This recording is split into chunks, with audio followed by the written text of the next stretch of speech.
वसई विरार महानगर पालिका की आरोग्य समिति और महिला एवं बाल कल्याण समिति पर बहुजन विकास आघाड़ी ने कब्जा जमाया है। शुक्रवार को मनपा सभागृह में हुए चुनाव प्रक्रिया में आरोग्य समिति के सभापति पद पर नीलेश देशमुख और उपसभापति पद पर बीवीए के निशांत चोरगे ने जीत हासिल की है।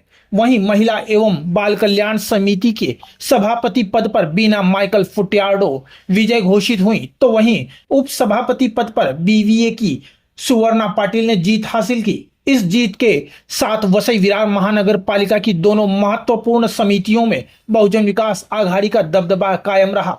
वहीं आरोग्य समिति और महिला एवं बाल कल्याण समिति में सभापति एवं उप सभापति चुने गए चारों लोगों को बविया नगर सेवकों के साथ साथ भाजपा नगर सेवकों ने बधाई दी।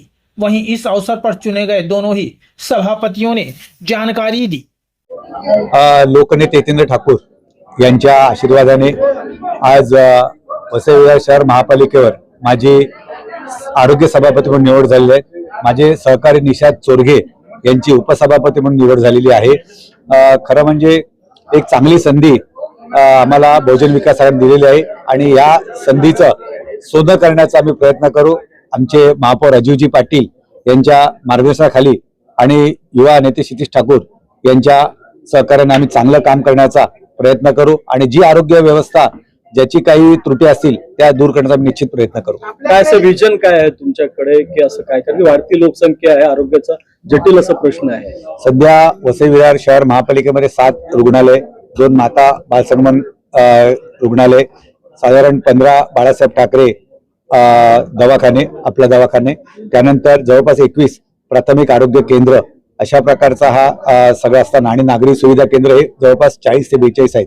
तर या सगळ्या ठिकाणी आम्ही जाऊन त्या ठिकाणी भेटी देऊन त्या ठिकाणी जास्तीत जास्त रुग्णांना कशा सुविधा उपलब्ध करण्यात येत असेल आणि जो वसई नालासोपारा आणि विरार या शहरामध्ये नागरिकांच्या आरोग्याची कशा प्रकारे काळजी घेता येईल आणि जो शासनाच्या किंवा करण्याचा जो पैसा असेल तो योग्य ठिकाणी मार्गी लावून जनतेला त्याचा कसा त्या ठिकाणी सोय देता येतील यासाठी आम्ही प्रामाणिकपणे प्रयत्न करू। या ठिकाणी आपल्याकडे शवविच्छेदन केंद्र नाही आहेत महापालिकेकडे एकही, आणि त्यामुळे लोकांना मोठा त्रास सहन करावा लागतो। त्यासाठी आपण काय उपाययोजना करणार आहात का? शवविच्छेदन केंद्रासाठी आम्ही बजेटमध्ये पण तरतूद केलेली आहे, परंतु शवविच्छेदन केंद्रासाठी ज्या काही त्यांच्या क्रायटेरिया आहेत त्या राज्य शासनाच्या मार्फत होत असतात। त्या ठिकाणी जे डॉक्टरची उपलब्ध असते ती राज्य शासनाच्या मार्फत होत असते, पण त्या राज्य शासनाच्या विश्वासात घेऊन त्या ठिकाणी महापालिका जागा उपलब्ध असेल त्या ठिकाणी चांगली बांधणी करून जास्त अशा प्रकारे शवविच्छेदन गृह उपलब्ध करण्याचा आम्ही प्रामाणिकपणे प्रयत्न करू। या ठिकाणी आपल्याकडे MRI सारख्या ज्या सोनोग्राफी असतील त्याचे डॉक्टर नाहीत, डॉक्टर असले तर उपकरण नाहीत,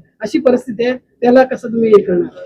खरं म्हणजे महापालिकेच्या माध्यमातून जे काही मानधन दिलं जातं आणि त्याच्यामुळे हे ज्या काही स्पेशालिटी ज्या काही स्ट्रीम्स आहेत मेडिकलच्या, म्हणजे साधारण आपल्या रेडिओलॉजिस्ट असेल किंवा आपले या ठिकाणी भूलतज्ञ असेल तर याचे वारंवार आपण त्या ठिकाणी म्हणजे निविदा काढला तर ते उपलब्ध होत नाही। तर या ठिकाणी त्यातल्या नक्की काही त्रुटी आहेत जसं तुम्ही म्हटलं, तर त्या त्रुटी आम्ही लक्षात घेऊन या ठिकाणी आम्ही त्या ठिकाणी त्याची कारण शोधून जास्त उपलब्ध करण्याचा प्रयत्न करणार आणि प्रसंगी जो काही त्या ठिकाणी निधी उपलब्ध करायचा असेल तो स्थायी समितीचे सभापती प्रवीण शेट्टी असतील आणि माननीय अजीवजी पाटील महापौर असतील या दोघांच्या मार्गदर्शनाखाली या ठिकाणी उपलब्ध करण्याचा प्रयत्न करणार। पहिलं म्हणजे मला भावनात्मक आणि हे खूप भरून आलेलं आहे। मला दिवंगत माझे पती त्यांची आठवण होत आहे, त्यांच्या पुण्याईमुळे मी आज आणि लोकनेते यतींद्र ठाकूर, आपले सगळे महापौर, आपले सगळे ज्येष्ठ नेते सर्वांच्या आशीर्वादामुळे मला आज मी इथे विराजमान झाले। माझं मुख्य ध्येय असणार आहे ज्या परित्यक्त स्त्रिया असतील, ज्या अनाथ असतील, ज्या विधवा असतील किंवा ज्यांचं असं कोण नसेल अशा निराधार स्त्रियांसाठी मला काम करायला आवडेल। महिलांच्या रोजगारांसंदर्भात आपण काय पाऊल उचलणार आहात का? महिलांसाठी ज्या अशा महिला आहेत अशांसाठी त्यांना रोजगारीसाठी काहीतरी त्यांना रोजच्यासाठी काहीतरी असं मिळवून देण्यासाठी माझा नक्कीच हे असेल। विरार से क्राइम रिपोर्टर्स टीवी न्यूज की एक रिपोर्ट।